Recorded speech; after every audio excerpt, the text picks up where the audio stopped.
serta Wakil Bapak Muzakir Harnan Rashid, Bapak Dede Suryadi dan Ibu Firja Hadianti. Yang terhormat juga pengurus Yayasan Miftahul Ulum Madiniyah serta rekan-rekan guru yang insya Allah dirahmati Allah Subhanahu Wa Taala. Kita cepat aja ini mitigasi bencana ya, yang insya Allah akan saya sampaikan ini ada 3, yaitu tersetrum listrik, bahaya tersetrum, bahaya tersengat seperti dari kabel dan lain-lain. Yang kedua itu adalah bencana kebakaran dan bencana gempa bumi.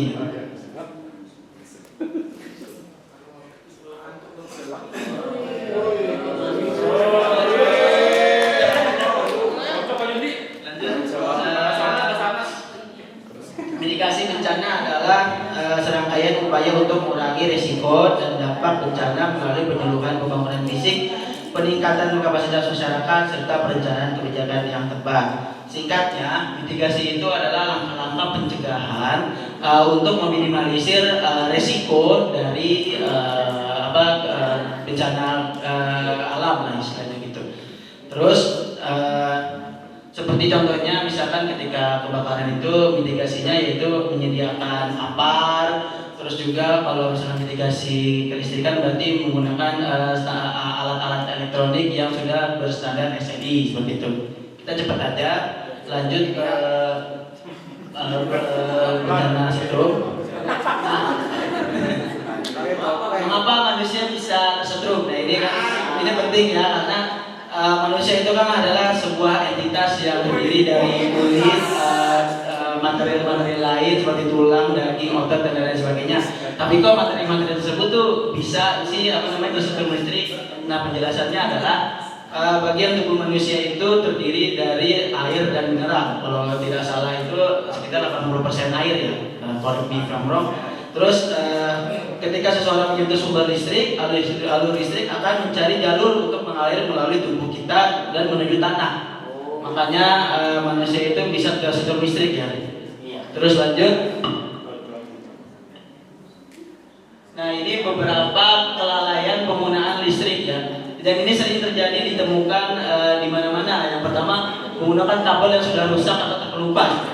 Jadi itu banyak tuh saya nemuin kabel-kabel yang memang entah itu dari zaman berapa ya, itu dari zaman penjajahan, kayaknya kabelnya tuh udah dililit-lilit solatif, tambal sini, tambal sana, tapi masih bisa dipakai gitu. Itu sangat berbahaya karena bisa teralir listrik dari serat-serat tembaga yang ada di kabel tersebut.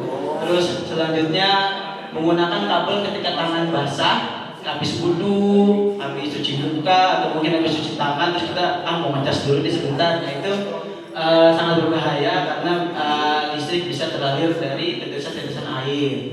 Lalu menggunakan stop kontak yang belum ada sertifikasi SNI, lalu tidak menggunakan peralatan listrik yang tidak bisa dari SNI dan safety, dan yang terakhir menggunakan peralatan elektronik seperti HP, laptop, ambil dicas. Tapi ada tapinya kan, tadi kan saya menggunakan laptop ya, tapi kok sambil dicas kok nggak apa-apa gitu kan? Nah, karena laptop saya alhamdulillah sudah memiliki fitur yang itu bypass charging.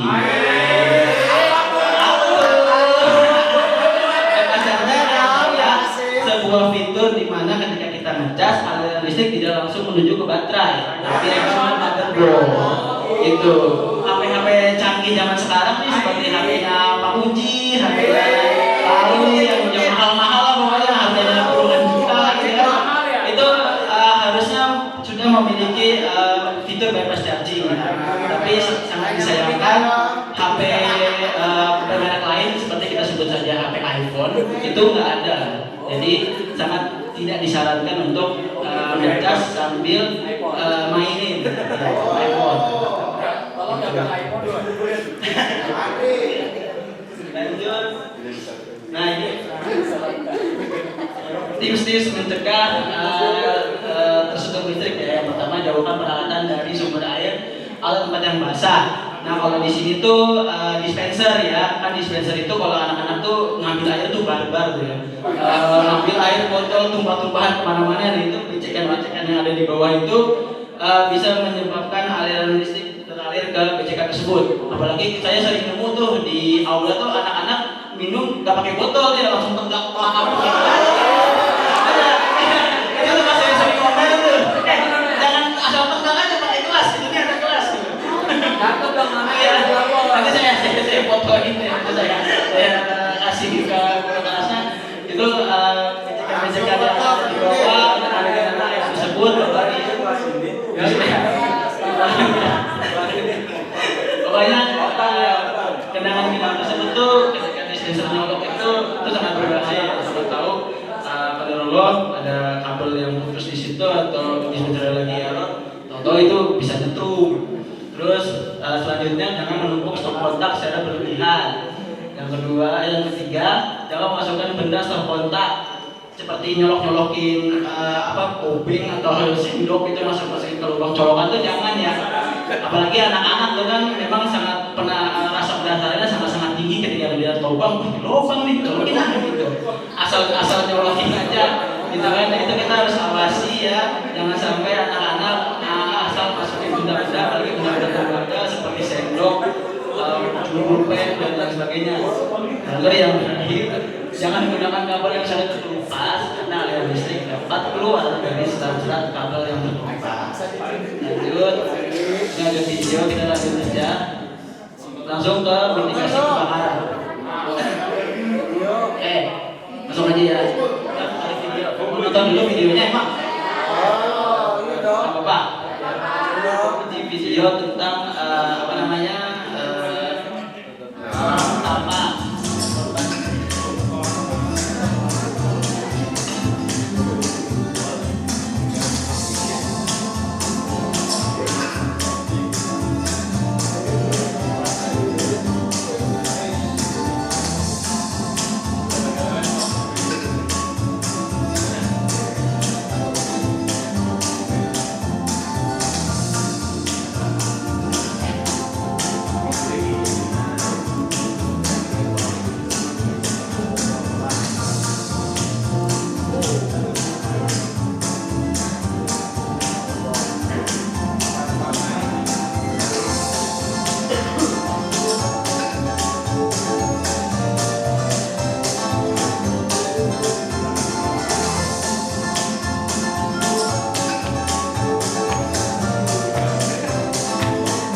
nah, di dalam video tersebut ada cara menangani korban tersebut tersentuh listrik.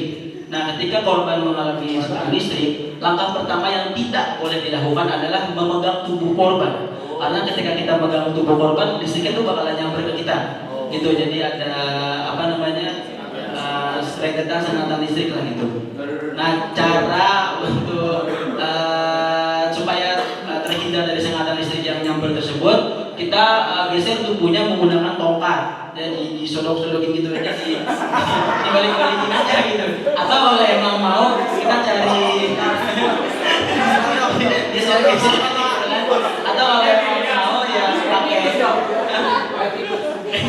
pakai atau kalau mau ya kita pakai baju kita terus kita buka terus itu tangannya gini terus kita dorong gitu, tapi jangan digotong ya, digulingin gitu karena kalau digotong sama aja bisa jauh juga gitu. Iya, jadi itu adalah tendang juga harus dilihat. Kalau kita tendang kakinya cengker itu juga kena juga, jadi harus iya, atau ya pakai tongkat lah, bisa ditendang gitu kan. Orang udah kesetrum ditendang kasihan juga. Bangun balas. Iya, tongkat lah, pakai tongkat gitu ya manusiawi juga. Lanjut mitigasi bencana kebakaran ya. Ini adalah langkah-langkah penyebab terjadinya kebakaran di sekolah. Yang pertama tadi korsleting listrik bisa disebabkan dari colokan-colokan listrik yang menumpuk, yang overload, terus juga kelalaian di area dapur atau kantin, ya kan? Siapa tahu ketika kita ibu-ibu kantin, bapak-bapak kantin lagi masak makanan, tiba-tiba nongol di notifikasi HP mereka, waduh, Jirayut bikin joget-joget baru nih, nonton dulu ah bentar.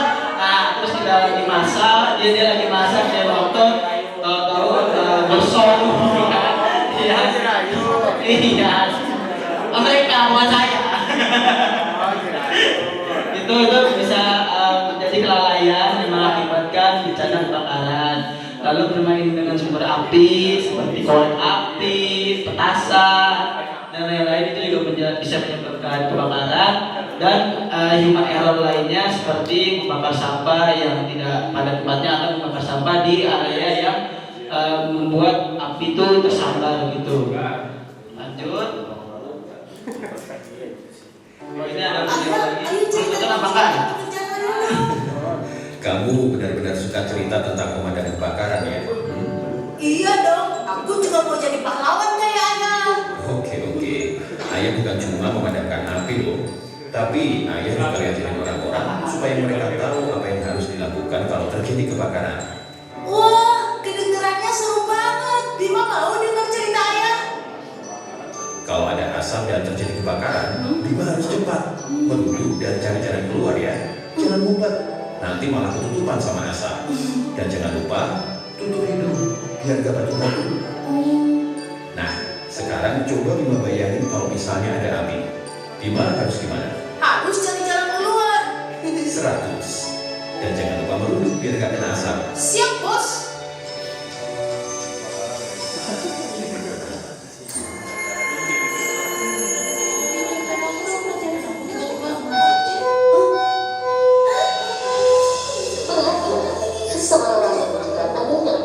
Saat ini, kami sedang menyelidiki sumber api. Harap menunggu informasi selanjutnya.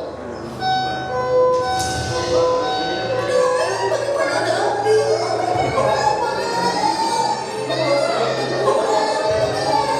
Bima, terjadi kebakaran. Aku takut. Kita harus kemana? Kalau ada asap dan terjadi kebakaran, Bima harus cepat menuju dan cari jalan keluar ya.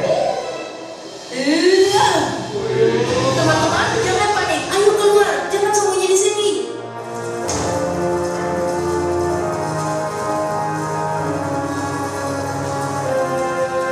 Senja, tolong pimpin teman-teman menuju jalur evakuasi yang ada di koridor. Cari saja tanda warna hijau yang ada gambar orang lari dan ikuti arah panahnya. Jangan lupa berunduk biar gak kena asap. Pimpin.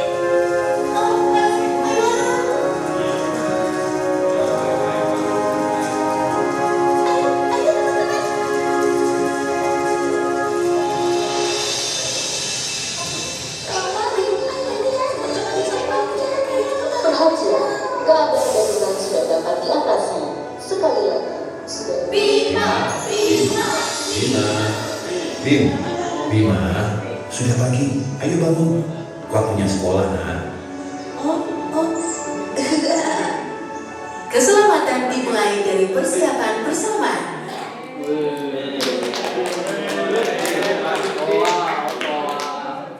Dalam video tersebut ada beberapa langkah-langkah ketika kita sedang mengevakuasi kebakaran. Yang pertama, evakuasi menggunakan jalur evakuasi. Nah, di SDITP Tolol ini sebenarnya jalur evakuasi itu ada 2 dari 3 tangga yang tersedia, yaitu jalur evakuasi sini, yang tangga menuju TK, dan yang di samping 5C. Kenapa sih yang satu lagi tidak diperkenankan sebagai jalur evakuasi? Karena tangga tersebut tidak menuju langsung ke area terbuka. Kan ada lapangan sholat, itu memang ada lapangan sholat, tapi lapangan sholat tersebut bukan area terbuka yang memenuhi syarat standar gitu. Dan juga setelah lewat lapangan sholat itu kan ada pagar lagi ya di samping perpustakaan. Nah, itu bisa menghambat kegiatan evakuasi gitu. Makanya jalur evakuasi di sini cuma ada 2 yang memungkinkan, yaitu pintu yang arah TK dan tangga sini gitu. Terus selanjutnya matikan sumber listrik secara keseluruhan agar api tidak menyambar dari listrik, dan dilarang bersembunyi ya. Jadi ketika proses evakuasi itu anak-anak tidak boleh sama sekali bersembunyi di bawah meja, dalam loker, belakang pintu, atau dimanapun, karena ketika mereka bersembunyi itu akan menyulitkan proses evakuasi. Karena apa? Karena asap tebal yang menutupi seluruh ruangan itu akan mengakibatkan sesak napas. Nah kalau dia bersembunyi di kolong meja dan tempat-tempat lainnya, bukannya selamat malah hitam gitu, jadi gosong gitu. Makanya nggak boleh bersembunyi. Lalu gunakan alat pemadam api ringan apabila api yang muncul itu kecil. Lalu menunduk dan menutup hidung dengan kain. Gunanya apa? Agar kita terhindar dari paparan asap tebal. Hubungi nomor kebakaran darurat yaitu 119. Dilarang saling dorong dan sikut-sikutan pada proses evakuasi, dan juga jangan siram aliran listrik menggunakan air karena dapat terjadi setrum gitu. Lanjut ke mitigasi sebelum terjadi kebakaran. Yang pertama, gunakan material standar yang berstandar SNI. Yang kedua, hindari kabel listrik yang overloading. Lakukan pemeriksaan rutin secara berkala di tempat-tempat yang memang fire hazard, seperti bank sampah dan juga pelataran sekolah yang memang di situ ada daun-daun kering, sampah-sampah masyarakat, itu juga harus kita lakukan pembersihan secara rutin.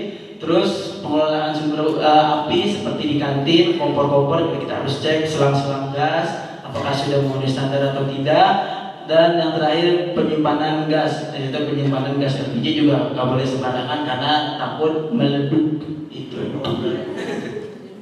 Langsung ke mitigasi gempa bumi ya. Nah, cara-cara mitigasi gempa bumi ini bukan mencegah gempa bumi ya, karena gempa bumi nggak mungkin cegah gitu.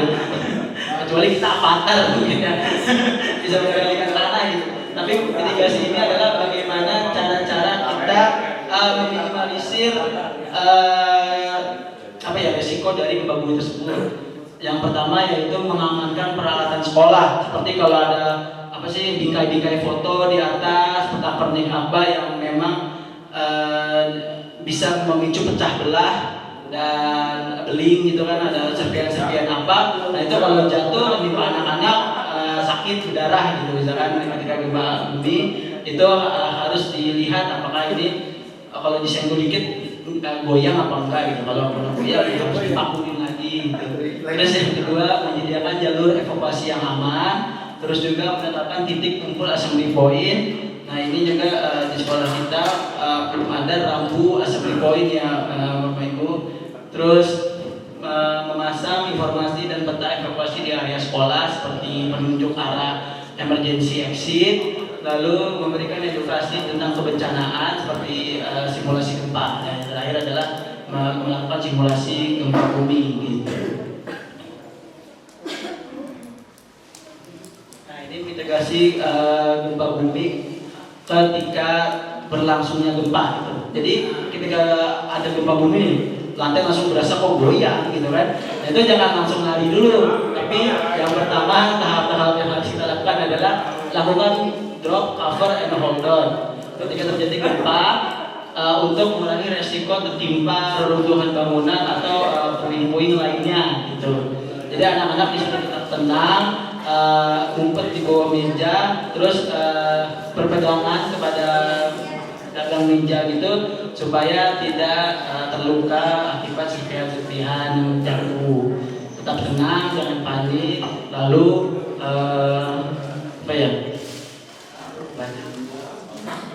di sekolah dipastikan gedungnya itu memenuhi standar anti gempa, karena kan bahaya juga ya kalau ketika ada terjadi gempa yang magnitudonya tinggi dan plafon tiba-tiba ambruk runtuh, itu bisa menyebabkan luka yang serius. Terus setelah itu ketika gempa sudah berhenti, lakukan evakuasi secara teratur, tertib melalui jalur evakuasi sudah disediakan dan berkumpul di assembly point, dan jangan mendekati bangunan-bangunan seperti rumah warga, pagar, apalagi pohon ya, karena bisa saja ada gempa susulan yang mengakibatkan pohon itu tumbang, rumahnya juga ketimpa anak-anak dan lain sebagainya.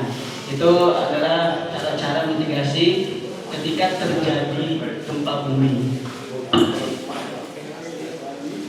Nah ini inovasi mitigasi bencana apa saja yang harus dilakukan.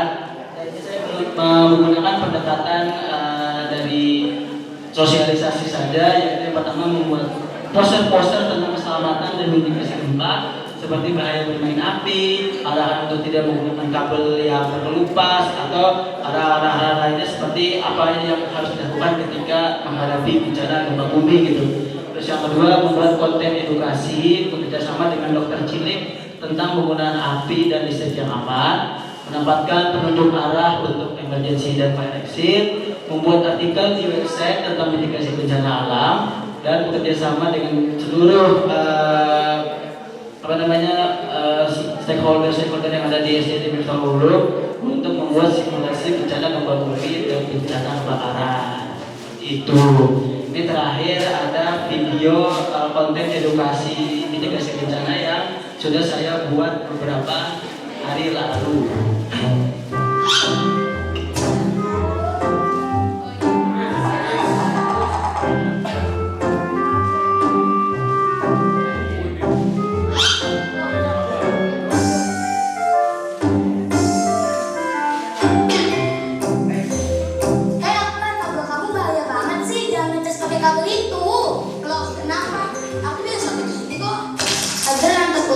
Berbahaya apabila masih dipakai, bisa membuat kita terkena listrik. Terus kalau kamu main HP sambil dicas, bisa bahaya loh, bisa bikin kebakaran. Oh gitu, ya udah deh, aku aja dicas.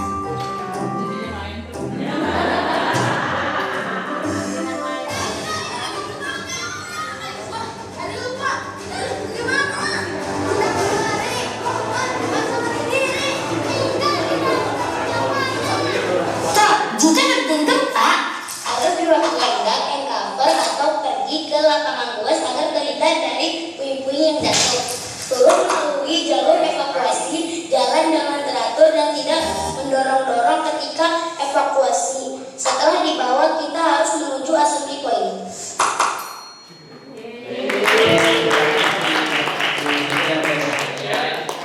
Presentasi mitigasi bencana kali ini kurang lebihnya mohon maaf. Assalamualaikum warahmatullahi wabarakatuh.